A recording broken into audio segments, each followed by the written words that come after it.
The council chamber was silent. 50 different species sat in their floating chairs, watching the large screen at the center of the room. On the screen, another colony world burned. The Velkar had found it 3 days ago. Now nothing lived there. Ambassador Hyun stood at the entrance, waiting. The door had opened, but no one had noticed him yet. They were all too busy watching their worlds die. "This is the 7th world in 2 months," someone said. The voice came from a tall, thin creature with blue skin. "We cannot stop them. They consume everything." "Our weapons do nothing," another voice added. This one belonged to a small being that looked like a floating jellyfish.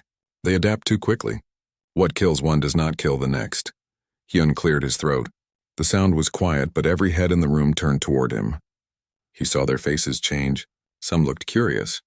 Others looked afraid. He walked forward. His boots made soft sounds on the metal floor. To him, the walk felt normal. To them, it must have looked different. The gravity in this station was light, meant for species from gentle worlds. Hyun moved through it like he was walking through water, controlled and steady. "You are the human," the blue-skinned creature said. Its voice shook slightly. "We sent the message only yesterday. You came very fast." "We were already close," Hyun replied. "We heard about your problem." Behind him, 2 more humans entered. Nari, his science officer, carried a small data device. Doyen, the security chief, carried nothing. His hands stayed loose at his sides, but his eyes moved constantly, watching everything. The council members shifted in their chairs. Hyun had studied their files during the trip. These were peaceful species. Their worlds had light gravity, calm weather, and few predators. They had joined together thousands of years ago and built a civilization based on trade and science. War was something they read about in old books. "We appreciate you coming," the blue creature continued. "I am Council Speaker Ven. We hoped Earth might send us weapon designs, or perhaps shield technology. We did not expect you to send people. We are here to help," Hyun said simply. Ven's face did something that might have been a smile. "You are brave, but I must tell you the truth. The Velkar are death itself. They are fast, strong, and they never stop. Even our best warriors fell in minutes." Hyun nodded. "We have read your reports. Show us everything you know." For the next hour, the council shared their data. The Velkar were a swarm species.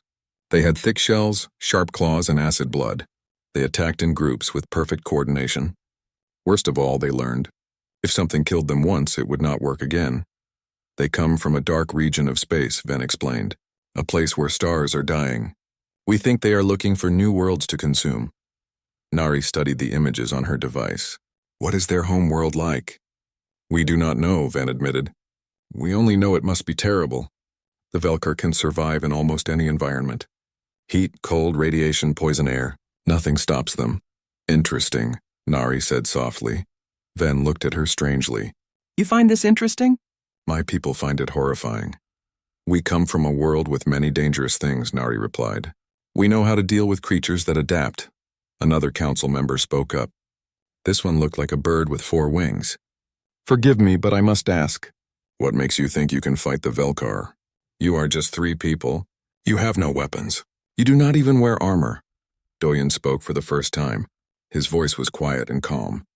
"We do not need armor." The bird creature made a sound of distress. "That is madness. The Velkar will tear you apart." "Maybe," Doyen said. "Maybe not." Ven raised one long hand. "Please, let us not argue. I am grateful you came, but I must warn you. I have seen the battle recordings. I watched trained soldiers die screaming. The Velkar are not like anything in your experience." Hyun met the ambassador's eyes. "With respect, you do not know what our experience is." "Then tell me," Ven said. "What could possibly prepare you for this?" Hyun considered his words carefully. "Council Speaker, may I ask a question first? What is the danger rating of your home world?" Ven seemed surprised by the question. "My world is rated Category 2. It has stable weather and peaceful conditions." "Why does this matter? And the others?" Hyun looked around the room. One by one, the council members answered. Category 1. Category 3. The highest was Category 5, and that being apologized for coming from such a dangerous place. "Earth is rated Category 12, Hyun said quietly. The room went silent. Ven's face changed color. "That is not possible. Category 12 is the highest rating. Only 1 world in a million reaches that level. Your people could not evolve on such a world." But we did, Nari said. She pulled up images on her device and projected them into the center of the room. This is Earth. The council members stared at the images. Towering mountains, deep oceans, storms that could flatten cities, volcanoes spewing fire, earthquakes that split the ground open. The gravity on Earth is more than twice what you have in this station, Nari continued. Our air has high levels of oxygen. It would be poison to half the species in this room. Our world has ice ages that cover continents. It has diseases that kill millions. And it has predators. She showed more images. Lions, bears, crocodiles, sharks, wolves. These are common animals on Earth, she said. We evolved alongside them. We learned to hunt them. We learned to survive them. The bird creature was shaking. This is a nightmare world. How did your species not die out? We almost did, Hyun said. Several times. But we adapted. We learned. We became very good at surviving. Ven stared at the humans with new eyes.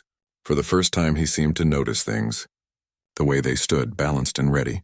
The way their eyes focused, sharp and clear. The way they moved with controlled strength. You are predators, Ven whispered. We are survivors, Hyun corrected.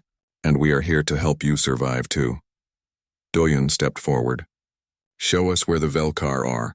We will handle the rest. But how? Another council member asked. What is your plan? Hyun smiled.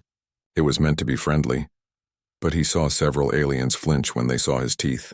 We are going to do what humans do best. We are going to adapt faster than they can.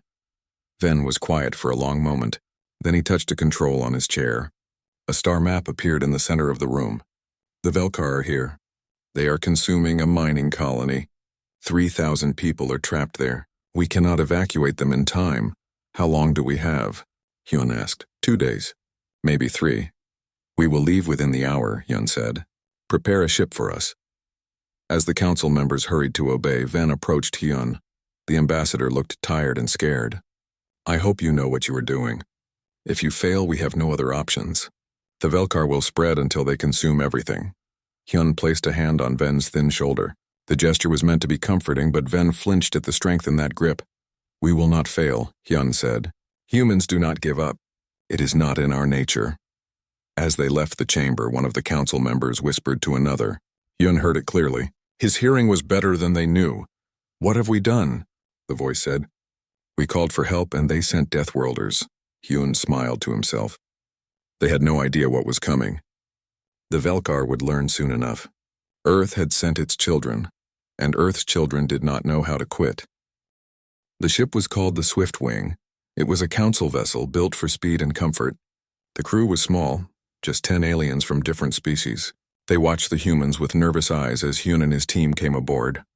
The trip will take 4 days, the captain said. He was a short, round creature with green fur. We have prepared quarters for you. Please tell us if you need anything. Thank you, Hyun said. We will try not to be any trouble. But trouble found them anyway, though not the kind anyone expected. On the first day, Taeyang arrived. He was the pilot coming from another human ship nearby. The moment he stepped onto the Swiftwing, alarms started blaring. The ship's sensors detected something wrong. Pathogen alert, the captain shouted. Quarantine protocol. The crew panicked. They sealed doors and put on protective suits. Medical scanners swept over Taeyang, looking for the deadly disease that had triggered the alarms. Taeyang stood calmly in the scanning field, looking confused. Is there a problem? Nari checked the readings and started laughing. Turn off the alarm. He is not sick. The sensors detected 17 different bacterial colonies and 3 viral agents, the ship's doctor said. He was a being made of purple crystals that pulsed with light. He is infected with multiple pathogens. No, Nari explained. Those are normal. Humans carry billions of bacteria on our skin and in our bodies. We need them to survive. They help us digest food and fight off real diseases. The crystal doctor dimmed with shock. You live with bacteria inside you? On purpose? We do not have a choice, Nari said with a shrug. Our bodies are full of tiny living things. They are part of us. The captain ordered the alarms turned off, but the crew looked at the humans differently after that. They kept their distance as if the humans might be contagious. On the second day, June joined them. She was the medical officer, and she brought supplies.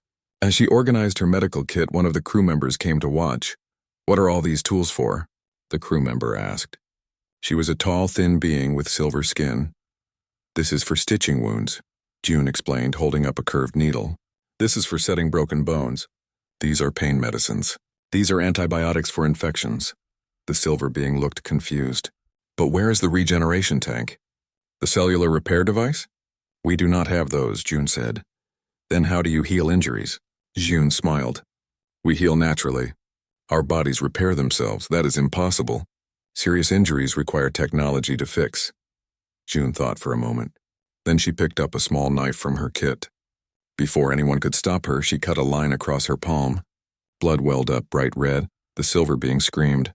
2 other crew members fainted. What are you doing? The captain shouted. Get to the medical bay immediately. Watch, June said calmly. She held up her hand. The blood stopped flowing after a few seconds.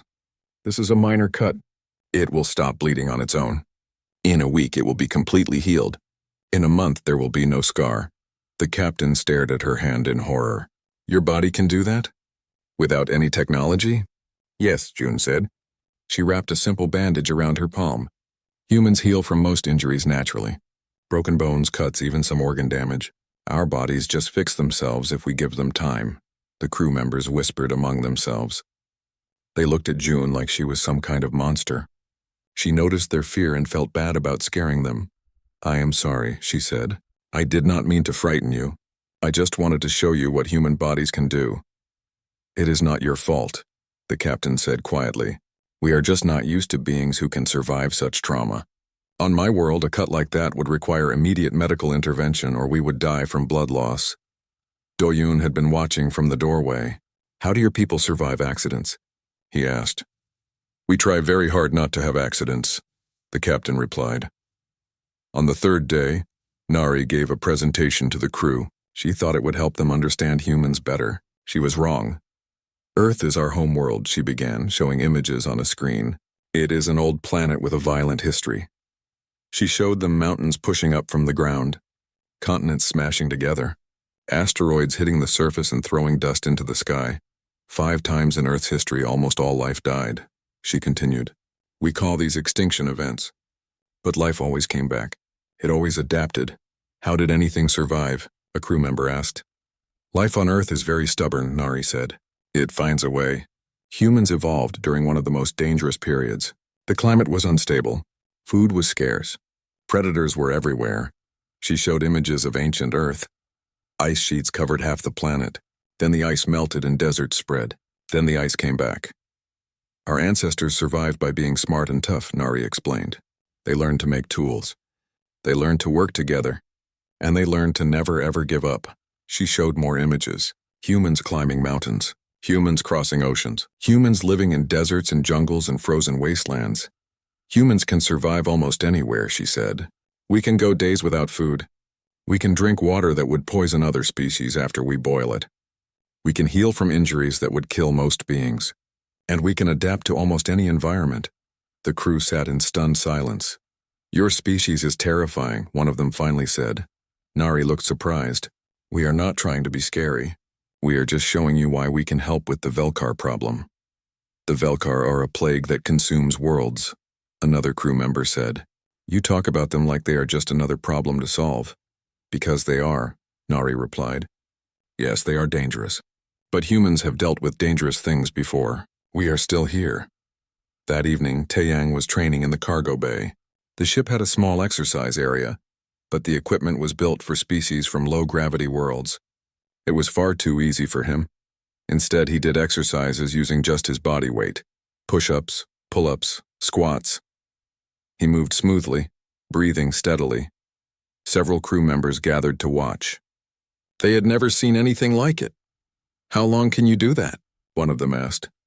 A couple hours, Taeyang replied, not stopping. This is light exercise. I usually train harder, but I do not want to damage your equipment. Hours? The crew member's voice was faint. That would kill us in minutes. Taeyang finished his set and stood up. He was barely breathing hard. Your bodies are built for efficiency. Ours are built for endurance. We can keep going long after other species would collapse. Why would you need such endurance? Our ancestors hunted by chasing animals until they collapsed from exhaustion, Taeyang explained. It took hours, sometimes days, but we could keep running when they could not. That is how we survived.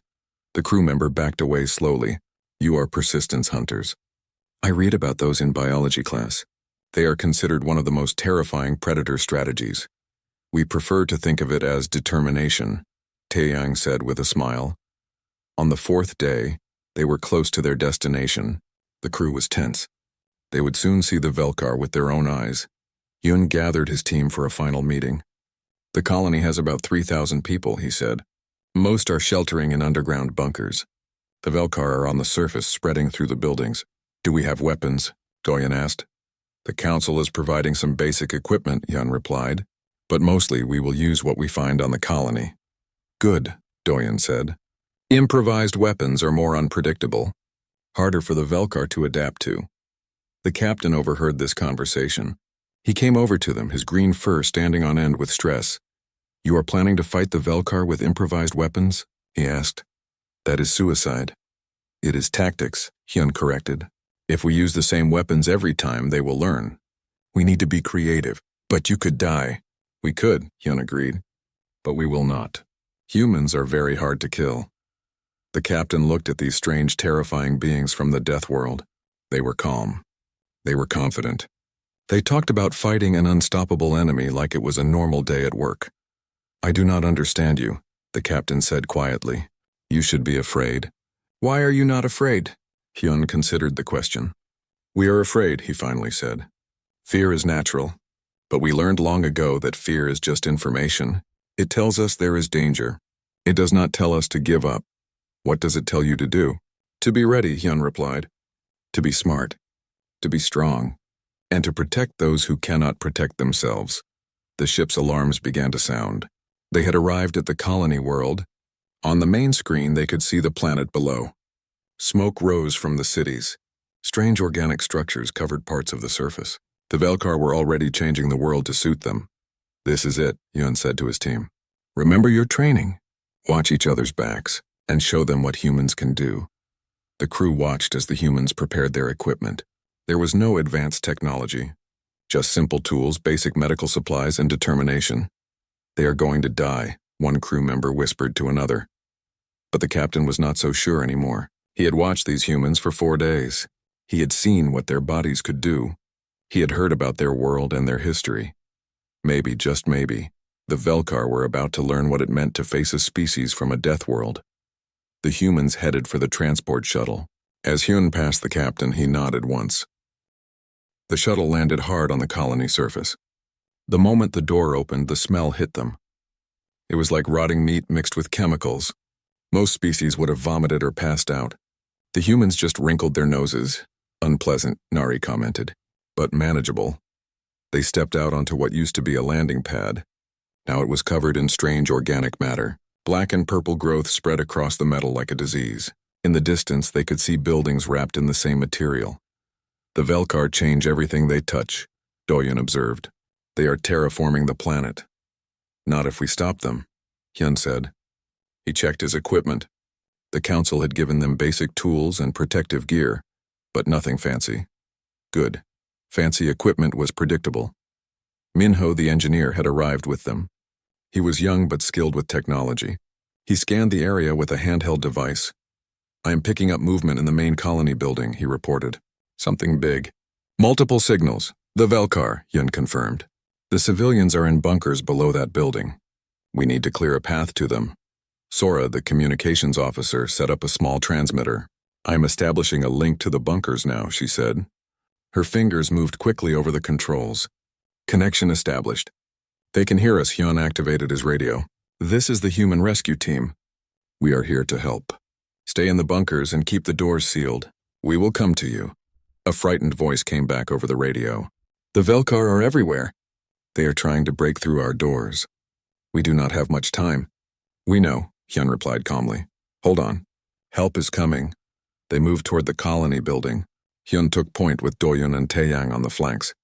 Nari and Jun stayed in the middle with Minho and Sora at the rear. It was a standard formation, one they had practiced hundreds of times. The first Velkar appeared when they were 50 meters from the building. It came from above, dropping from the roof like a stone. It was bigger than a human, covered in black chitin plates. 6 legs ended in razor-sharp points. Its head had too many eyes and a mouth full of triangular teeth. The creature landed between Hyun and Doyun, moving with terrible speed. Its claws slashed toward Hyun's throat. Hyun moved. Not away, but toward the creature. He ducked under the claw and drove his shoulder into the Velkar's body. The impact would have shattered the bones of any council species. The Velkar stumbled back, surprised. Nothing had ever moved into its attack before. Doyun was already moving. He had a metal rod taken from the shuttle. It was not a weapon, just a piece of equipment. In his hands it became deadly. He swung it hard, hitting the Velkar's leg joint. The chitin cracked. The Velkar screeched, a sound like tearing metal. Green fluid leaked from the wound. Acid blood, Nari warned. Do not let it touch you, but the Velkar was not done. It spun faster than something that size should move and lunged at Doyun. Its mouth opened wide, ready to bite. Taeyang hit it from the side. He had picked up a chunk of broken concrete. He threw it with the force of a cannon shot. The concrete shattered against the Velkar's head, snapping its neck to the side. The creature fell, twitched once, and went still. First one down, Taeyang said. That was not so hard. Do not get confident, Hyun warned. They learn. The next one will be harder. He was right. 3 more Velkar appeared, coming from different directions. These ones did not drop straight down. They circled, testing the humans, looking for weaknesses. They are hunting us, Sora said quietly. She had her transmitter in one hand and a small knife in the other. Let them try, Doyun replied. The Velkar attacked together. One came from the front, one from each side. It was good tactics, designed to overwhelm prey with multiple threats. But humans had been dealing with pack predators for thousands of years. Hyun and Doyun moved back to back instantly. Taeyang stepped to the side, creating a triangle formation. The Velkar crashed into them like a wave hitting rocks. What happened next would have amazed any council species watching. The humans fought like they had been doing it their whole lives, because in a way they had. Every human carried the genetic memory of 1,000,000 years of survival. Every human had instincts honed by endless predators. Hyun caught the first Velkar's claw with his bare hands. The chitin cut into his palms, but he did not let go. He twisted, using the creature's own momentum against it. The Velkar flipped and crashed onto its back. Doyun's metal rod flashed, striking weak points with surgical precision. Behind the leg joint, under the head plates, into the compound eyes. He moved like water, never staying still, always flowing around the attacks. Taeyang was raw power. He grabbed the third Velkar by 2 of its legs and swung it into a wall. The impact cracked the creature's shell. When it tried to get up, he stomped on its head with his full weight.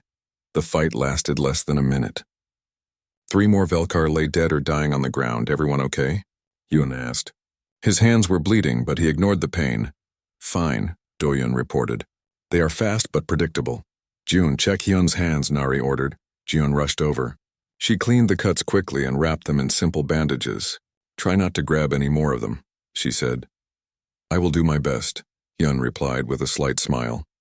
They continued toward the building. More Velkar appeared, but now the humans knew what to expect.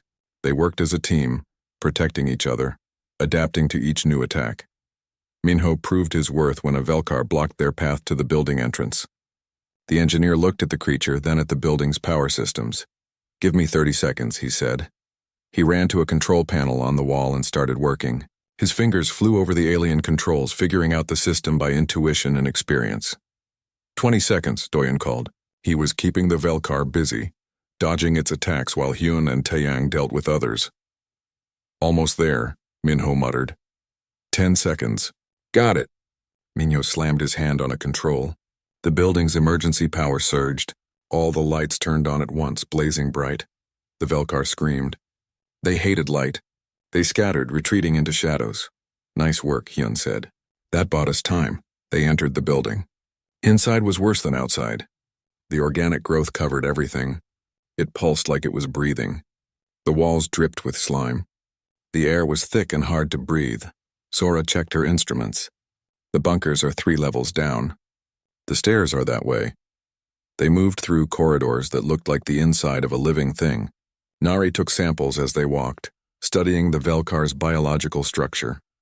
This is fascinating, she said. They are remaking the environment at a cellular level. The speed of this transformation is incredible. Stay focused, Hyun reminded her. Science later. Survival now. They reached the stairs and started down. That was when they heard it. A sound like 1,000 insects crawling over metal. It came from below them. They are in the stairwell, Doyoon said. How many? Hyun asked. Minho checked his scanner. The device started beeping faster and faster. I cannot count them. There are too many. Then we fight, Hyun said simply. Tight formation. Watch the walls and ceiling. They can climb. The Velkar came up the stairs like a flood. There were dozens of them, maybe more. Their claws scraped on metal. Their eyes gleamed in the dim light. Any council species would have run. The humans moved forward. What followed was brutal. The stairwell became a killing zone. The humans used the narrow space to their advantage. The Velkar could not surround them. They had to come up the stairs in groups. Hyun and Doyen held the front, their weapons swinging in precise arcs. Taeyang was behind them, dealing with any Velkar that got past. June pulled back anyone who got injured, treating wounds while the fight continued around her. Minho found another control panel and rerouted the building's heating system. Suddenly, the stairwell became very hot. The Velkar slowed down. They were cold-blooded. The heat made them sluggish. Sora used her transmitter to emit high-frequency sounds. It confused the Velkar's coordination. They started attacking each other in the chaos. Nari analyzed their behavior, calling out patterns. They always attack from the right side first. Watch for the follow-up from above. The humans were not winning because they were stronger. The Velkar were strong too. The humans were winning because they could think. They could adapt. They could work together in ways the Velkar could not predict, but it came at a cost. Hyun took a claw across his shoulder. Taeyang was bleeding from a dozen small cuts. Doyen was limping from where a Velkar had hit his leg. June worked frantically, patching wounds between attacks. We cannot keep this up forever, she shouted. We do not need forever, Hyun said. We just need to reach the bunkers. He pushed forward, forcing the Velkar back through sheer determination. The others followed step by bloody step. They fought down one level, then two. The pile of dead Velkar behind them grew. Finally, they reached the bunker level. The heavy doors were visible at the end of the corridor. Seal tight, Minho, open those doors, Hyun ordered. The engineer ran ahead while the others held the line. His hands shook as he worked on the door controls. Blood from his own wounds dripped onto the panel. Come on, he whispered. Behind them, the Velkar were regrouping. More were coming. They were learning from each failed attack, becoming smarter, more coordinated. Minho, Doyen called. We need those doors open now. I am trying. The system is locked from the inside. Then tell them to open it. The bunker smelled like fear. 3,000 people packed into a space meant for half that number. They had been trapped here for 5 days. Listening to the Velkar scratch at the doors, wondering when death would break through. Now they watched the humans with a mixture of awe and terror. You fought them, one civilian whispered. He was a small, furry creature with large eyes. We saw you on the monitors. You actually fought them and won. Hyun was having his shoulder bandaged by June. The wound was deep but would heal. We did what needed to be done, he said. But the Velkar are unstoppable. Everyone knows this. They are not unstoppable, Doyoon said from where he sat cleaning his weapon. They are just very dangerous. There is a difference. News of the human victory spread through the galaxy faster than light. Within hours, every council species knew that 6 humans had fought their way through a Velkar swarm and survived. The reactions were mixed. Ariam, the human psychologist, arrived on the next shuttle. She had been monitoring the situation from orbit and knew there would be trauma to deal with, not just among the rescued civilians but potentially with her own people too. How are you feeling? She asked Hyun privately. Tired, he admitted. Sore but alive. And emotionally?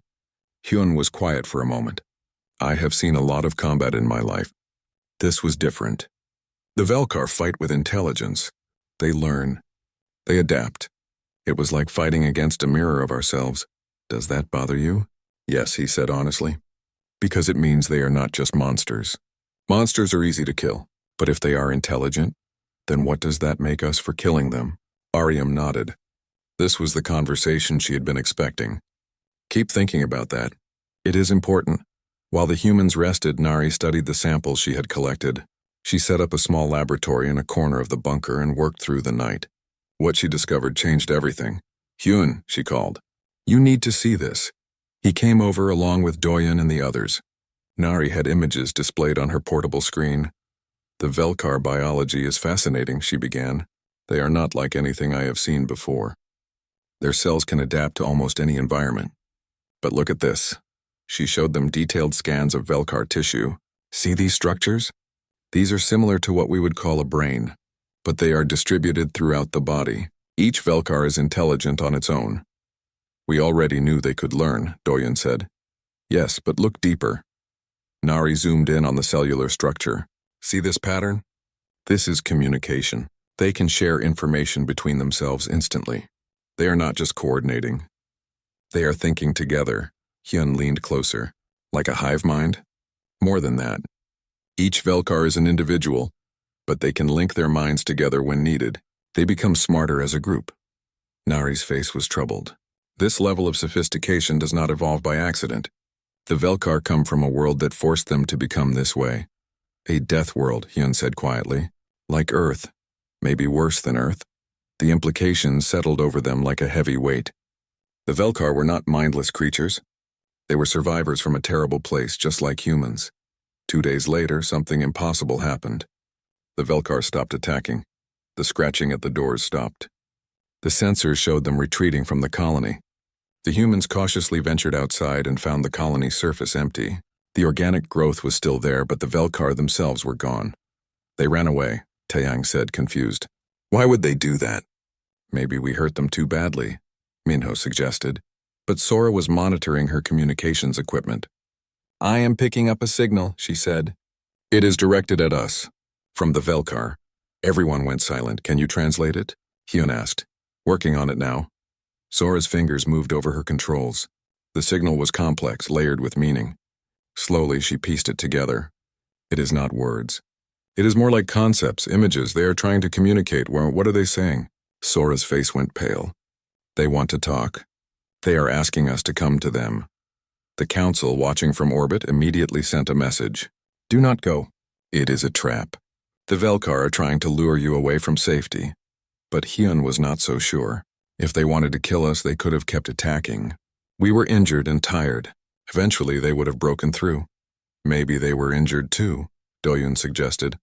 Or maybe they respect strength, Nari added. Many predator species avoid fights they might lose. We proved we could hurt them. Now they want to negotiate, Ariam spoke up. If they are truly intelligent, then we have a moral obligation to at least listen to them. The team debated for hours. Finally, Hyun made a decision. I will go, alone.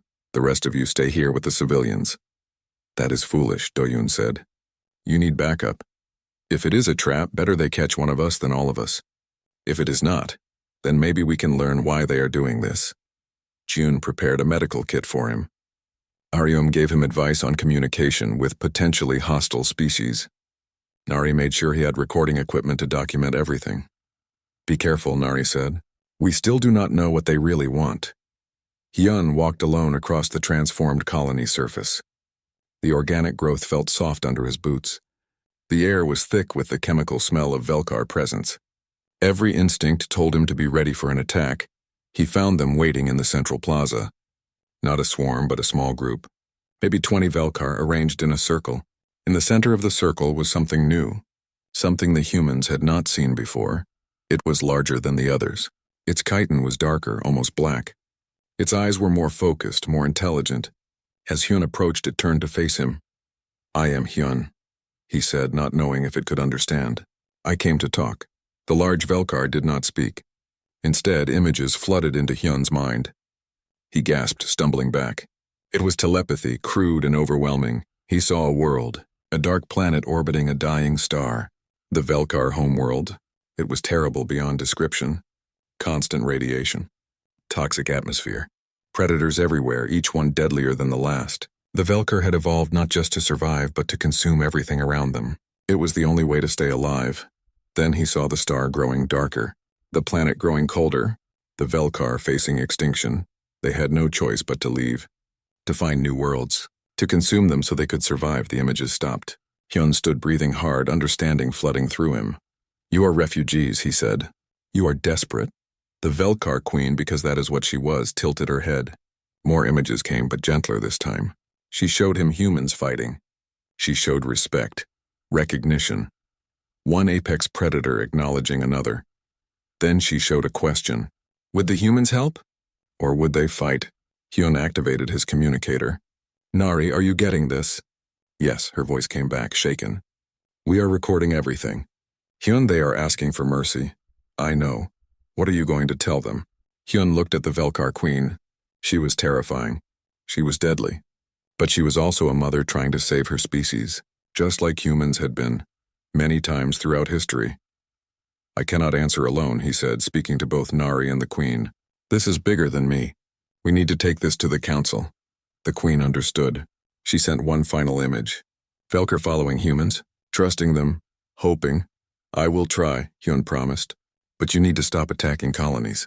Stop consuming worlds. Give us time to find a solution. The Queen agreed. The Velkar began to retreat, moving away from populated areas. They would wait. But they could not wait forever. Their star was dying. Hyun returned to the bunker and called a meeting with the council. What he told them shook the galaxy. They are not monsters, he explained. They are survivors, like us. They come from a world so terrible that they had to become what they are just to live. That does not excuse what they have done, one council member argued. They have killed thousands. No, it does not excuse it, Hyun agreed. But it explains it. And it gives us a chance to end this without more death. What are you proposing? Find them a new home. A world they can survive on. One that is not inhabited. There are no such worlds, another council member said. Any world that could support the Velkar would already have life on it. Or it would be too hostile for any species to survive. Jiwoo, the youngest member of the human team, spoke up.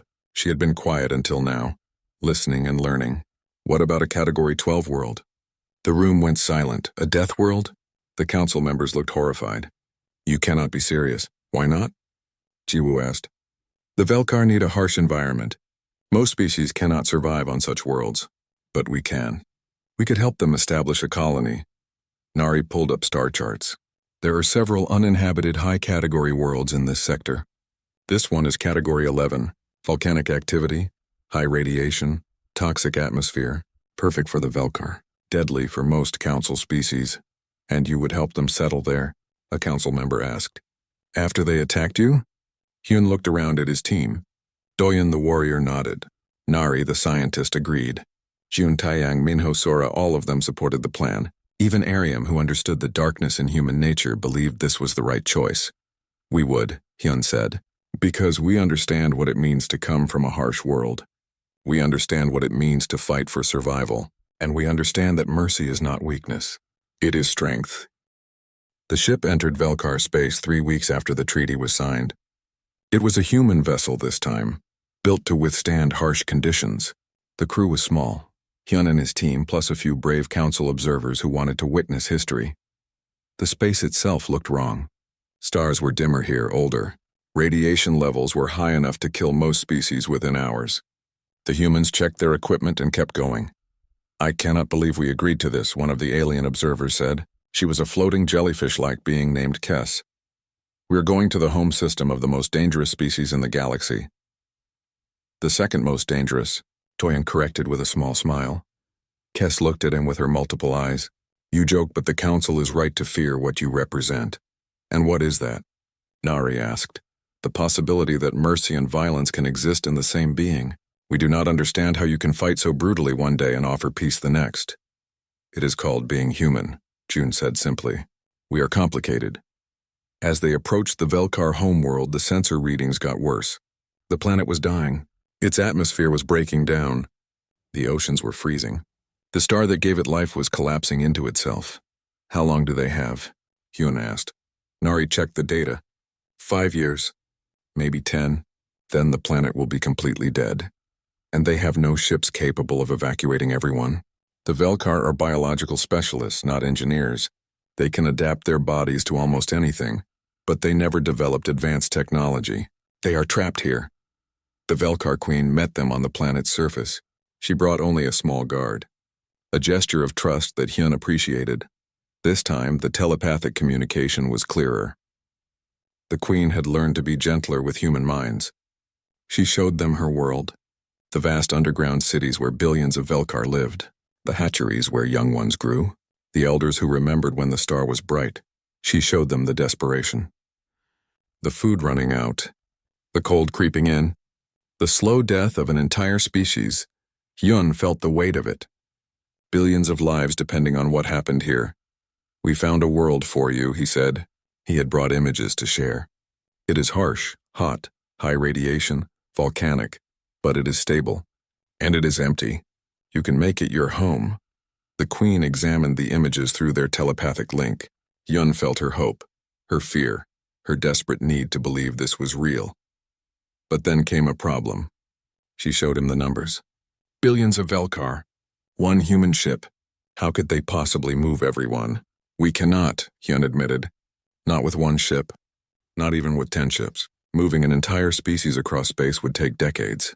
The Queen's despair flooded through the link. Hyun almost fell to his knees from the intensity of it. "But," he continued, "what if we do not move you? What if we move your world?" The Queen was confused. So was everyone else. Minho stepped forward.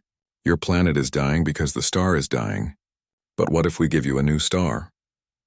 "That is impossible," Kes said from the ship's communicator. "No one has that kind of power." "The Council does not," Minho agreed. "But humans have been thinking about stellar engineering for a long time. We have theories, models. We just never had a reason to try." Nari pulled up plans on a portable hologram. "We cannot save your star, but we can build a massive solar mirror array. It would collect light from nearby stars and focus it on your world. Not as much as you had before, but enough to keep the planet warm, enough to keep you alive." The Queen stared at the images. It was bold. It was crazy. It was very human. "It will take years to build," Taeyang added. "And it will require resources from across the galaxy. But it can be done. Why?" The Queen's thoughts asked. "Why would you do this for us?" "We attacked you. We killed your allies." Hyun met her eyes, all of them. "Because we understand. Earth almost died many times. We survived because we never gave up. Because we adapted. Because we were stubborn. You are the same. You deserve a chance to survive." The Queen was silent for a long moment. Then she showed one more image. Velkar working alongside humans. Building together. Surviving together. "Yes," Hyun said. "Together." The project took 3 years. It became the largest cooperative effort in galactic history. The Council provided materials. Human engineers designed the mirrors. And the Velkar themselves worked day and night, adapting to the construction tasks with their natural ability to change. Jiwoo took on a special role. She was young enough to learn the Velkar's telepathic communication naturally. She became a bridge between species, translating not just words but feelings and concepts. "They are scared," she told Hyun one day. "They do not know if they can trust this, if they can trust us." "We were scared too when we first went to space," Hyun replied. "Fear is normal. It is what we do with that fear that matters." The first mirror went online 6 months into the project. It was small, experimental. The light it focused on the Velkar world was weak. But it was light. It was warmth. It was hope. The Queen came to Hyun that night. Through their link, she showed gratitude so deep it made him cry. She showed him Velkar children playing in the new light. She showed him elders who thought they would die in darkness now believing they might live. "Thank you," her thoughts said. Simple words, but filled with a million emotions. More mirrors went up. The project grew. Other species joined in, seeing what humans and Velkar could accomplish together. Even some who had been attacked by the Velkar came to help, understanding now that desperation had driven the attacks, not evil. Ariam worked with Velkar survivors who had attacked colonies. She helped them process their guilt. She helped Council species process their trauma. Slowly, carefully, healing began. Not everyone was happy. Some Council members still wanted the Velkar destroyed. Some Velkar still did not trust other species. There were protests, arguments, even some violence. But the work continued. 2 years in, disaster struck. A solar flare from a nearby unstable star hit the mirror array. 20% of the mirrors were destroyed. The Velkar world began cooling again. "We do not have resources to replace them all," the Council announced. "The project may fail." Hyun stood in the Council chamber and made a proposal that shocked everyone. "Then we will share. The Velkar can come to Earth. Not all of them, but enough to survive while we rebuild the mirrors." The Council erupted in argument. Bring the Velkar to Earth? To a human world? That is insane. Earth can handle them, Hyun said calmly. We have harsh environments they can live in. Deep oceans. Volcanic regions. Areas too dangerous for most humans but perfect for Velkar biology. But the risk, someone protested, is worth it, Hyun finished. We asked the Velkar to trust us. Now we will trust them. Doyen stood beside him. I will personally guarantee their safety and the safety of humans. Any Velkar who breaks the peace will answer to me. Any human who attacks them will answer to me. One by one, the other humans stood up. Nari, Jun, Taeyang, Minho, Sora, Aryam, Jiwoo, all of them supporting the plan. The council had no choice but to agree. 10,000. Velkar came to Earth. They settled in the deep ocean trenches and volcanic islands. They lived separately from humans at first, but slowly, contact increased. Jiwoo taught human children to communicate with Velkar young ones. The children were not afraid. They saw the Velkar as different, but not as monsters. Nari and Velkar scientists exchanged knowledge. The Velkar's biological expertise combined with human engineering created breakthroughs neither could achieve alone. Taeyang trained with Velkar warriors, learning their fighting techniques while teaching them human tactics.